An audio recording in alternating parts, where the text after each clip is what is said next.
Hello guys, welcome to my YouTube channel. இன்றைக்கி நம்ம என்ன பார்க்க போகிறோம் அப்படின்னா, குரூப் 4 எக்ஸாமில் ஜிஎஸ் பார்ட், அதில் சிலபஸ் வைஸ் புக் லிஸ்ட்டு பார்க்க போகிறோம். புக்கில் அது எந்தெந்த டாப்பிக்கில் எந்தெந்த லெசனில் இருக்குது அப்படின்றது தான் ஃபுல் டீட்டெயில் நம்ம இந்த ஒரு வீடியோவில் பார்க்க போகிறோம்.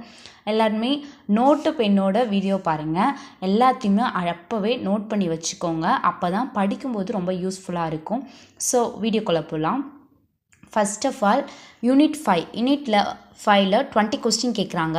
அதில் 11th எக்கனாமிக்ஸில் இந்திய பொருளாதார சுதந்திரத்திற்கு முன்னும் பின்னும், இந்தியாவின் மேம்பாட்டு அனுபவங்கள், ஊரக பொருளாதாரம், தமிழ்நாட்டு பொருளாதாரம், இந்த 5 lessons இஸ் வெரி இம்பார்ட்டண்ட். அதை நல்லா படிச்சுக்கோங்க. அடுத்தது 12th எக்கனாமிக்ஸில் பணவியல் பொருளியல், வங்கியல், நிதி பொருளியல், பொருளாதார மேம்பாட்டு திட்டமிடுதல். ஓகேவா, இந்த 4 லெசன். அடுத்தது 10th எக்கனாமிக்ஸில் தமிழ்நாட்டின் தொழில்துறை தொகுப்பு.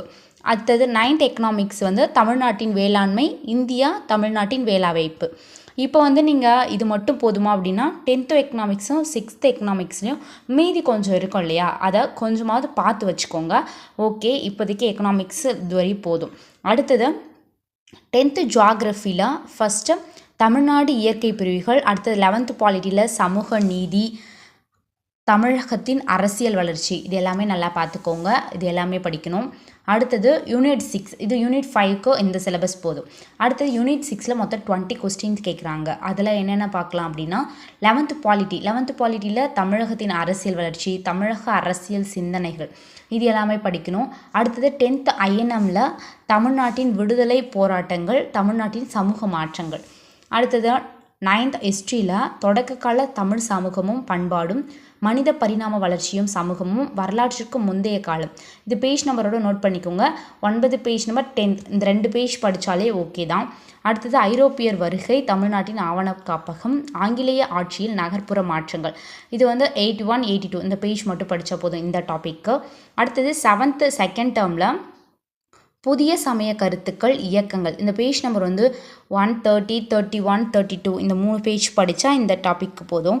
அடுத்தது தமிழ்நாட்டின் கலையும், அடுத்தது தமிழகத்தில் சமணம், பௌத்தம், ஆசித்துவ தத்துவங்கள், இது எல்லாமே பார்த்துக்கோங்க. அடுத்தது 11th பாலிட்டி, தேர்தல் மற்றும் பிரதிநிதித்துவம், உள்ளாட்சி அரசாங்கங்கள், இந்த 2 லெசன் படிச்சுக்கோங்க.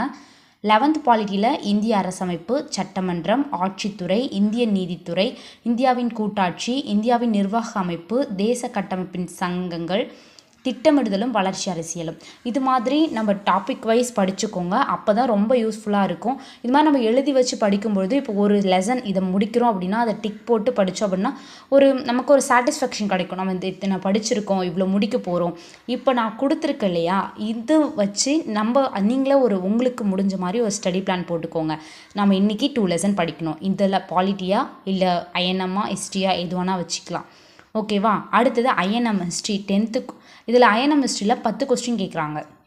அதில் 10th INM படிச்சுக்கோங்க. 10th புக்கில் ஆங்கிலேய ஆட்சிக்கு எதிராக தமிழகத்தில் நிகழ்ந்த தொடக்க கால கிளர்ச்சிகள், காலனியத்துக்கு எதிரான இயக்கங்கள், தேசியத்தின் தோற்றமும், தேசியம் காந்திய காலகட்டம். அடுத்தது 8th INMல கிராம சமூகமும் வாழ்க்கை முறையும், மக்களின் புரட்சி, இந்தியாவின் கல்வி வளர்ச்சி, இந்தியாவில் தொழிலகங்களின் வளர்ச்சி, இந்த 4 லெசன் படிச்சுக்கோங்க. 12th INMல இந்தியாவின் தேசியத்தின் எழுச்சி, தீவிர தேசியவாதத்தின் எழுச்சியும் சுதேசி இயக்கமும், இந்திய விடுதலை போரில் முதல் உலகப் போரின் தாக்கம், ஏகாதிபத்தியத்திற்கு எதிரான போராட்டங்களின் புரட்சிக்கு தேசியவாத காலம், தேசியவாத அரசியல் வகுப்புவாதம், இந்திய தேசிய இயக்கத்தின் இறுதி கட்டம், காலனியத்துக்கு பிந்தைய இந்தியாவின் மறுகட்டமைப்பு, காந்தியடிகள் தேசிய தலைவராக உருவெடுத்து மக்களை ஒன்றிணைத்தல், அந்த 8 லெசனை படிச்சுக்கோங்க.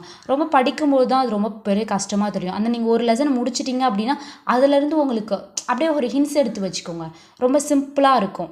அது மாதிரி ஒரு முறை 2 முறை ஒரு புக் அந்த லெசனை படிச்சுட்டு ஹின்ஸ் எடுத்து வச்சிட்டிங்க அப்படின்னா அடுத்த முறை ரிவைஸ் பண்ணும்போது ஹின்ஸை மட்டும் பார்த்தாலே ரொம்ப கிளியர் ஆகிடும். ஸோ ஓகேவா, ரொம்ப இதுவாக படிங்க, ரொம்ப ஹார்டாக இருக்குது அப்படின்னு நினச்சி படிக்காதீங்க.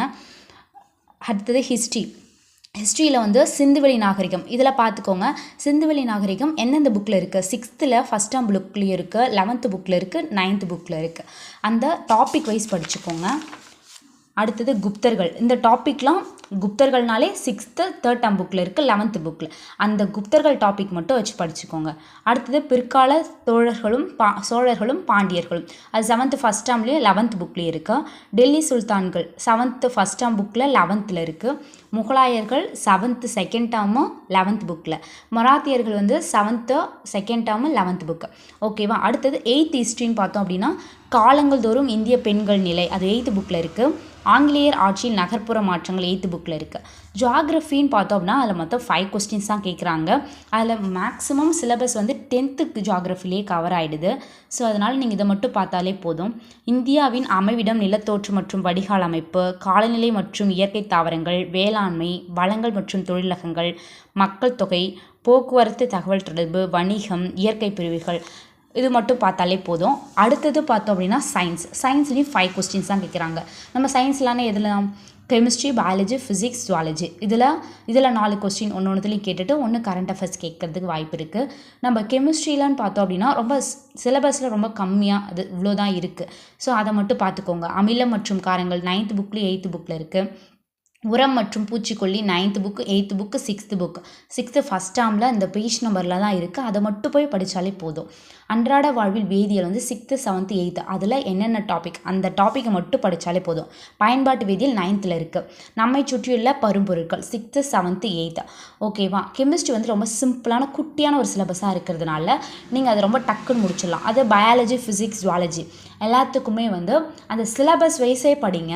அதாவது இதுதான் படிக்கணும். இப்போ ஃபிசிக்ஸ்ன்னு எடுத்துக்கோங்களேன், ஒளியை பற்றி இருக்கும், ஒளியியலை பற்றி இருக்கும். இது மாதிரி நம்ம 6th புக்கு எடுத்து பார்த்தா அது மாதிரி ஒரு முறை ரிஹர்சல் மட்டும் பண்ணாலே போதும். ஏன்னா சயின்ஸ் வந்து ஒரு 5 கொஸ்டின்ஸ் மட்டும்தான்.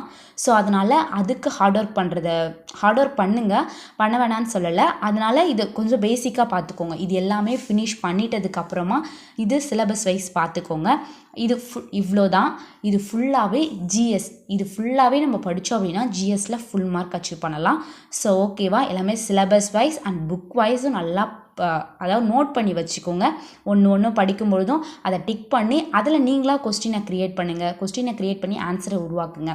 ஸோ ரொம்ப யூஸ்ஃபுல்லாக இருந்துச்சுன்னு நம்புகிறேன். So thank you. All the best guys.